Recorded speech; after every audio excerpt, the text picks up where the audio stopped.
ಸಮನ್ವಿಗೆ Christmas ರಜೆ ಶುರುವಾಗಿದೆ. ಈ ಮಕ್ಳಿಗೆ ರಜೆ ಬಂದ್ರಂತೂ ಅದು ಎಷ್ಟು ಹಿಂಸೆ ಮಾಡ್ತಾರೆ ಅಂತಂದರೆ, ಹೊರಗೆ ಹೋಗೋಣ ಅಂತಾರೆ, ಇಲ್ಲ ಸದಾ ಆಟ ಆಡೋಣ ಬಾ ಅಂತ ಕರಿತಿರ್ತಾರೆ. ಸಮನ್ವಿಗೆ ಇಲ್ಲಿ ಅವಳ ವಯಸ್ಸಿನ ಮಕ್ಕಳು ಆಟ ಆಡೋದಕ್ಕೆ ಅಷ್ಟಾಗಿ ಇಲ್ದಿರೋದ್ರಿಂದ ನನ್ನ ಇಲ್ಲ ಜಾನುನೇ ಕರಿತಿರ್ತಾಳೆ ಸದಾ ಆಟ ಆಡೋಣ ಬಾ ಅಂತ ಹೇಳಿ. ನಮಗೆ ಮಗು ಇನ್ನೂ ಪುಟ್ಟದಿರೋದ್ರಿಂದ ಸಮನ್ವಿನ ಹೊರಗೆ ಕರ್ಕೊಂಡು ಹೋಗೋಕ್ಕೂ ಆಗ್ತಿಲ್ಲ, ಪೂರ್ತಿ ದಿನ ಅವಳ ಜೊತೆ ಕೂತ್ಕೊಂಡು ಆಟ ಆಡೋದಕ್ಕೂ ಆಗ್ತಿಲ್ಲ. ಯಾಕಂತಂದರೆ ಮಗುನ ಕೂಡ ನೋಡ್ಕೋಬೇಕಾಗತ್ತೆ. ಅವಳ ಅಜ್ಜಿ ತಾತ ಕೂಡ ಹೊರಗೆ ಹೋಗಿದ್ದಾರೆ, ಹಾಗಾಗಿ ಅವಳಿಗೆ ತುಂಬ ಬೋರ್ ಹೊಡಿತದೆ ಈ ಕ್ರಿಸ್ಮಸ್ ರಜೆ. ಆದರೆ ನಾವು ಸಣ್ಣವರಿದ್ದಾಗ ನನಗೆ ಬೋರ್ ಅನ್ನೋದು ಏನು ಅಂತಲೇ ಗೊತ್ತಾಗ್ತಿರಲಿಲ್ಲ. ಇನ್ಫ್ಯಾಕ್ಟ್ ನಮ್ಮೆಲ್ಲರಿಗೂ ಅಷ್ಟೇ ಅಲ್ವಾ, ಬೋರೇ ಆಗ್ತಾ ಇರಲಿಲ್ಲ. ಏನಾದರೂ ಆಟ ಆಡ್ತಿದ್ವಿ. ರಜೆ ಬಂತು ಅಂದರೆ ಸಾಕು, ಅಜ್ಜಿ ಮನೆಗೆ, ಚಿಕ್ಕಮ್ಮನ ಮನೆಗೆ ಎಲ್ಲಾದರೂ ಹೋಗ್ಬಿಡ್ತಾ ಇದ್ವಿ.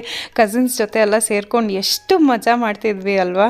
ಕಾಲ ಹೇಗೆ ಬದಲಾಗ್ತಿದ್ಯೋ ಹಾಗೆ ನಮ್ಮ ಮಕ್ಕಳು ಆಟಾಡೋ ರೀತಿಗಳು ಸಹ ಬದಲಾಗ್ತಿದೆ ಅನಿಸ್ತಾ ಇದೆ ನನಗೆ. ನಾವೆಲ್ಲ ಮಕ್ಳ ಜೊತೆ ಆಟಾಡ್ತಿದ್ವಿ, ಆದರೆ ನಮ್ಮ ಮಕ್ಕಳೆಲ್ಲ ಮಷೀನ್ ಜೊತೆ ಆಟಾಡ್ತಿದ್ದಾರೆ.